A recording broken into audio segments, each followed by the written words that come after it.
Now, we can apply the concept of gain to our non-inverting op-amp. Recall when we analyzed our non-inverting op-amp, we were able to express our output voltage in terms of our input voltage, where we defined V2 as our input. We did such by applying KCL at the node associated with V1, and we found our output voltage to be equal to the quantity 1 plus RF per RL times our input voltage. Now, if we define K as a ratio of our output per input voltages, we'd have K is equal to 1 plus RF per RL.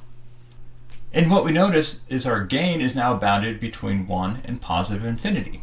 That is to say, whether RF is equal to 0 or RL tends to infinity, we will always have a gain of unity within our system. Now, if we notice that our inverting operational amplifier had a gain bounded between negative infinity and 0, and our non-inverting operational amplifier has a gain bounded between 1 and positive infinity, how do you think that we would be able to get a gain in the range of 0 to unity? We will address this issue in Lecture 20.